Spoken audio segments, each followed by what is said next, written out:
Fala pessoal, tudo bem? Como é que vocês estão? Então, pessoal, eu tava vendo um vídeo e nesse vídeo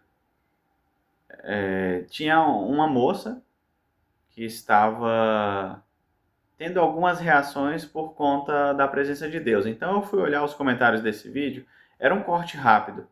Fui olhar os comentários desse vídeo e dificilmente tinha algum comentário dizendo algo positivo. A maioria dos comentários era tipo que era esquizofrenia, que era loucura, que era psicopatia, ninguém ajuda a moça tá tomando choque, etc, etc. Não tinha um comentário positivo. Todos os comentários eram negativos, maldosos e de cunho acusatório. As pessoas falam do que elas desconhecem ou elas falam daquilo que ela conhece. Então, por exemplo,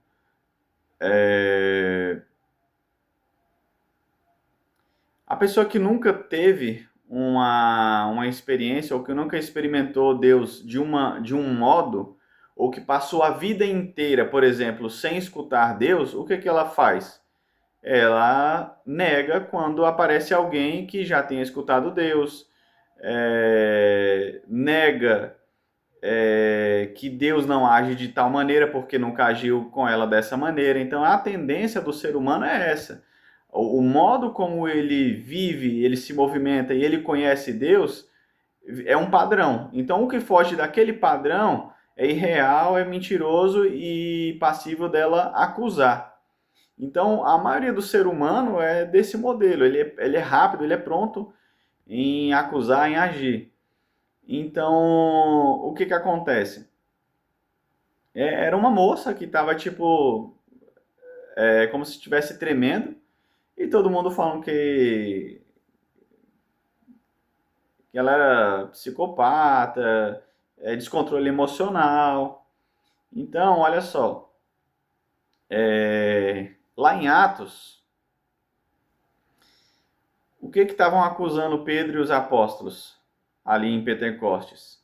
De estarem embriagados logo cedo, né? Então, o que um bêbado faz? O que alguém que se parece bêbado faz? A gente não precisa ir nem tão longe assim. Mas antes disso, deixa eu contextualizar para não ficar apenas em Atos. Atos, a questão clássica. A gente tem aqui Jeremias 23:9, que diz o seguinte: a respeito dos profetas, eu disse o seguinte: o meu coração está esmagado, eu estou tremendo. Por causa de Deus, o Senhor, aqui é o tetragrama, por causa das suas santas palavras, eu sou como um bêbado. Pareço um homem que bebeu muito vinho. Como que esse cara, aqui está falando do profeta, como que ele poderia se parecer como um bêbado? O que visualmente faz ele se parecer como um bêbado por causa das palavras de Deus? Então você está vendo que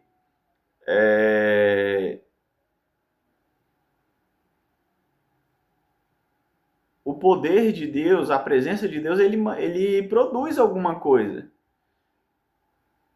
E isso é individual.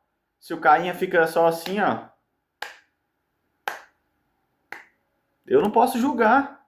Se o cara fica só assim, ó, ali paradinho, de olho fechado, eu não posso julgar. Eu não posso julgar que ali tem a ausência da presença de Deus. Como eu também não posso julgar uma manifestação mais acalorada como a ausência da presença de Deus, ou como um emocionalismo. Eu não posso fazer isso. Veja, quando o John Wesley pregava, acontecia diversas coisas com as pessoas. Nos diários dele, ele fala que pessoas tomavam, parecendo que estavam tomando choque, ficavam se chacoalhando, ficavam se esperneando no chão, ficavam por diversas e diversas horas, como se tivessem morrido ali paradas, sem reação, no chão. E George Whitefield foi repreender ele, foi falar que isso não poderia acontecer, que ele precisaria da disciplina. Ele falou: eu não faço nada, eu simplesmente prego e as coisas acontecem. E de repente, em um dado momento, as pessoas são constrangidas pelos seus pecados ou acontece algo vindo da parte de Deus que acontece essas reações. E a partir do momento quando George Whitefield ele reclamou de John Wesley, começou a acontecer as mesmas coisas nos cultos dele.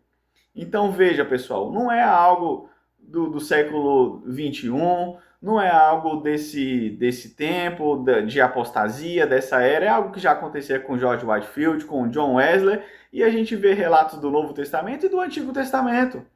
Você está entendendo? Então, quando a presença de Deus está em um lugar, algo acontece. Visualmente, algo acontece. Agora, no livro de Jesse Penn Lewis, que fala sobre... eu não lembro agora o título do livro, mas ele vai falar sobre o avivamento do país de Gales, ele fala o seguinte, que quando vem um avivamento, que quando acontece algo da parte de Deus, há manifestações reais.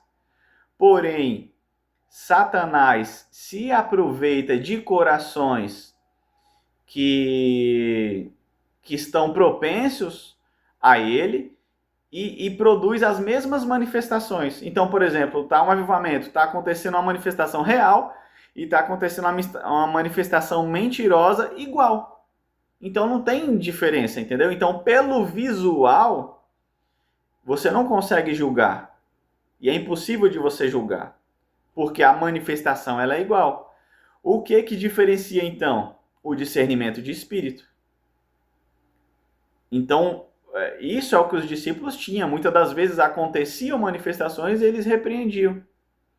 Eles falavam, isso aí não é de Deus. Já outros ele deixava, falava, não, isso é o poder de Deus.